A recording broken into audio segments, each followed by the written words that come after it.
nós voltamos aqui para contarmos a terceira lição.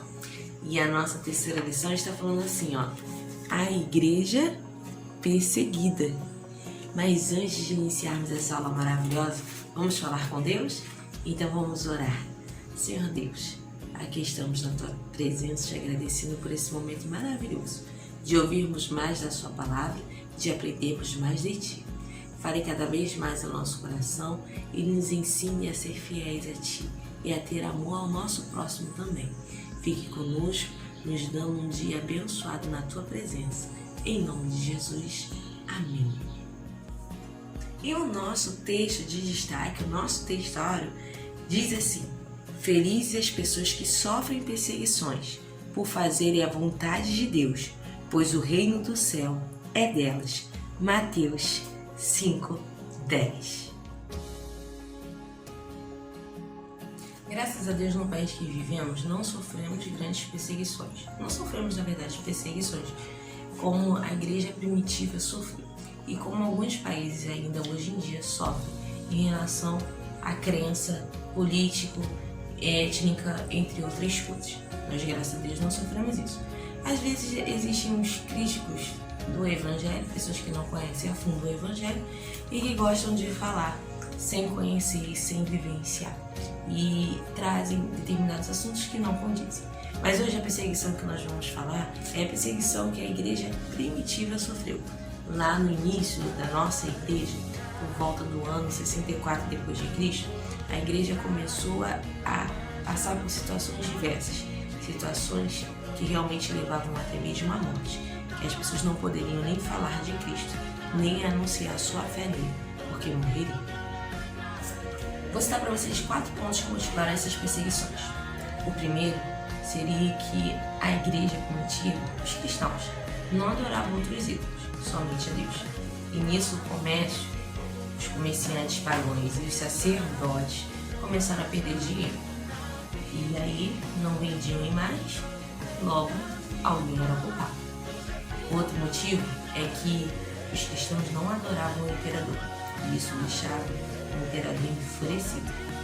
Outro motivo, que seria o terceiro motivo desses nossos pontos, seria o fato de tanta perseguição, os cristãos acabaram se reunindo em cavernas e catacumbas escondidos, pelo amanhecer ou ao anoitecer, e o império achava que eles estavam tramando contra o governo, e principalmente quando o culto era culto de Santa Ceia, onde nem todo mundo participava, só aqueles que realmente tinham fé e haviam se arrependido, e esses participavam ali. Outro motivo que também eles não aceitavam é que a igreja primitiva, ela igualava, isso mesmo, não havia um maior ou menor, todos eram iguais e todos somos iguais perante a Deus. Havia um nivelamento de pessoas, não é porque o cara era escravo que ele não poderia se tornar um líder, pelo contrário, não é porque o cara era rico que ele deveria ser o líder. A igreja botava do rico ao escravo, sendo igual. E Roma, o império, não aceitava isso, porque aí acabaria com as grandes influências que eles citavam ali. Então, nessa situação toda, só citei 4 pontos para vocês aqui de motivos, motivacionais para os cristãos serem perseguidos. Os cristãos começaram a sofrer grandes situações e que levavam até a morte. Morte de cruz, isso mesmo, crucificados, decapitados, queimados, jogados a feras, torturados, apedrejados e por aí vai. E exemplos que nós temos disso são 2 mártires que nós temos, apóstolos como Pedro e Paulo. Pedro, que ele morreu assim, crucificado, e Paulo foi decapitado. Mas mesmo nessa situação, nos seus últimos momentos, Paulo cita lá em 2 Timóteo 4:7, que eu vou citar até aqui para vocês, que ele combateu o bom combate, ele terminou a carreira e guardou a fé. E assim também, irmãos. Para encerrarmos a aula de hoje, eu quero te trazer a história de um homem que encontramos lá em Atos 7. O nome dele é Estevão. Estevão, perante o Sinédrio, contou desde o início da promessa de Deus a Abraão até aquele momento. E falou que o homem deveria se arrepender e se converter, porque o homem mau precisa de Cristo.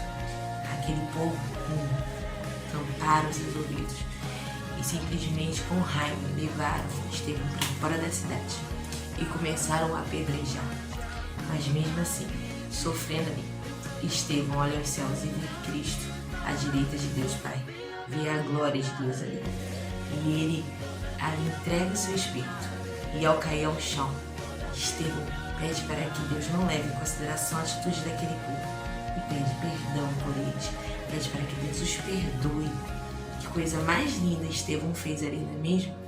E vou te dizer, Paulo estava presente naquela situação. E Paulo era um perseguidor. Para você ver como o Evangelho é maravilhoso, quando ele tem um encontro com Cristo, quando ele vê a Jesus, a mudança na vida dele, e ele de perseguidor passa a ser perseguido. E como lemos aqui em 2 Timóteo, ele ali, mesmo mediante a situação, sofrendo pelo Evangelho, ele morre pelo Evangelho. Gente, assim temos que ser. Nós temos que anunciar esse Evangelho sem medo. Nós temos que mostrar que o Evangelho que Cristo nos deixou é um Evangelho de amor, é um Evangelho de paz, é um Evangelho de restauração, é um Evangelho de libertação. Ele é um Evangelho que muda nossas vidas, que transforma as nossas vidas. Não é um Evangelho que cativa ninguém, não leva ninguém ao cativeiro, nem prende a ninguém. É algo transformador e nós devemos anunciar a todo mundo. Então não perca mais tempo. Nós não sofremos como a igreja sofreu. Podemos ter outros tipos de perseguições, mas não como eles, de levar à morte, ou como alguns países aí fora, que não podem nem pronunciar o Evangelho porque morrem. Nós temos liberdade aqui no nosso país de anunciar esse Evangelho. Então não perca mais tempo. Anuncie a todos. Vamos ganhar almas para Cristo e vamos levar-nos um dia a estar com Ele nos céus, porque essa é a promessa. Beijo no coração e até a próxima lição. Tchau!